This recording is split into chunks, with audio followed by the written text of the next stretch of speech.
I want to go to this guy. I want to go to Keon Ellis, the backup point guard, because I think his story tonight is so big. A career high 17 points for the two-way guy, Keon Ellis, who has grinded through the G League and has created this opportunity for himself. And now he's taking that opportunity and saying, I'm going to F some people up out there. Is that what he did? He grabbed his... I'm gonna grab the world by the balls. I don't know. Well, you brought him up. He had 17 points. He had 6 rebounds. He had 3 assists. He did on 6 of 8 shooting, 5 of 7 from downtown. He played 27 minutes tonight.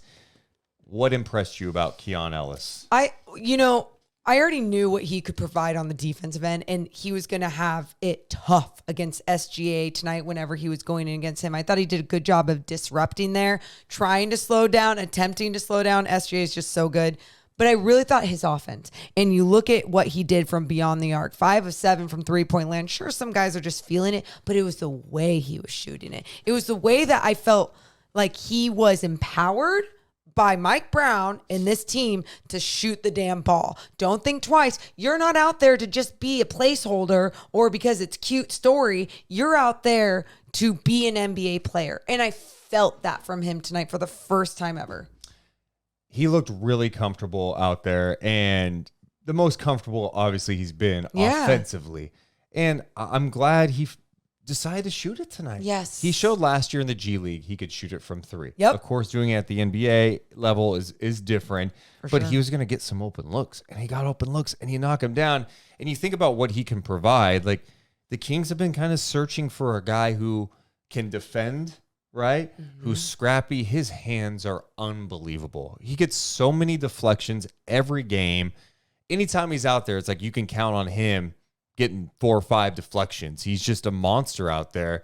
And then he's going to battle. Like Morgan said, going up against SGA is, stronger than him, right? And we know how good Shea is. But Keon was getting into him. He wasn't going to back down. He picked up 5 fouls, sure. But I like how he competed out there. I liked him playing with the confidence. I mean, he's taking heat check threes.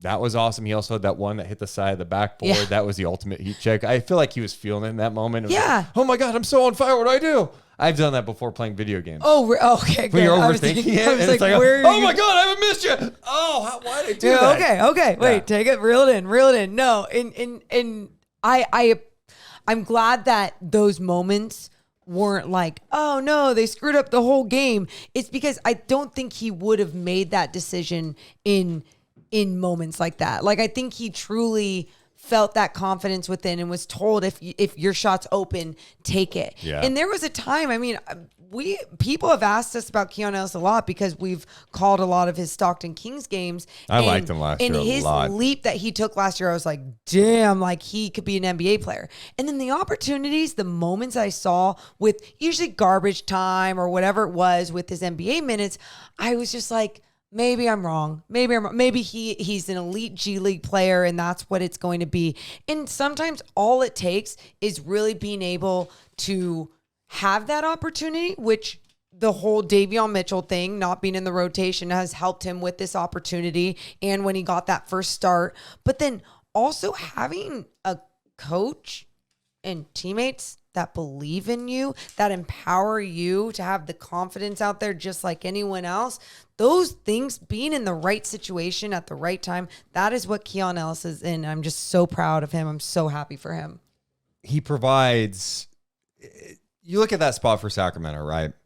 Right now, Malik Monk is, I think, in those situations, technically the point guard.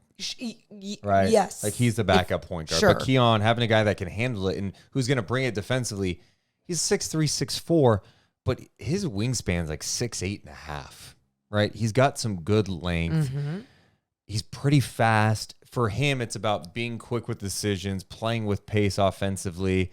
And you could tell it's just with these reps playing with these guys, he's getting more comfortable out there. And obviously it helps when he knocks down shots. But if you start looking at him and go, the Kings haven't had a G League prospect turn into a legit rotation player for them, right?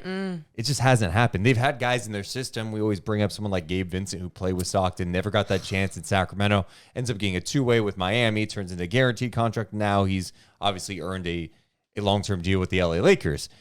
The Kings, besides that, like, the Kings haven't had that guy that come up and like, oh, he turned into an NBA player. This could be a great developmental story for this organization if he's able to keep building off of this. Agreed. And the Kings will have to be in a spot where they go, well, we can only play him 50 games, right? If he's as a two-way player. So they're going to have to turn him into, give him a guaranteed deal. Yeah. Otherwise, it's just going to be stuck in the G League. So I think it's great that he is showing some signs that he could be really productive for this team, because having a 3-and-D guy, a combo guard like that, could be huge for this team. Huge.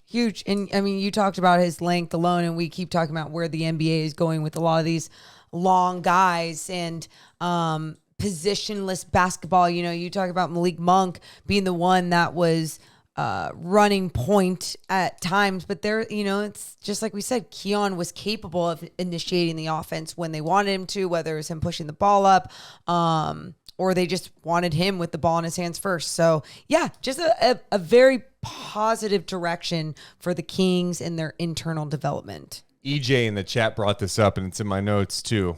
Go back to the first quarter. How about Keon's block on SGA at the rim? He did such a great job to contest that shot.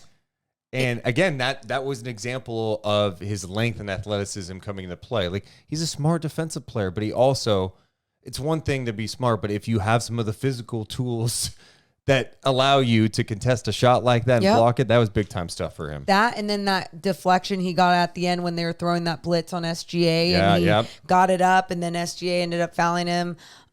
Just like those big defensive moments from him. It was just that effort. And then we didn't even mention, or you mentioned it right in the beginning, but the 6 rebounds, it just shows like how he was flying in there, making sure to do all the things and not just score from beyond the arc.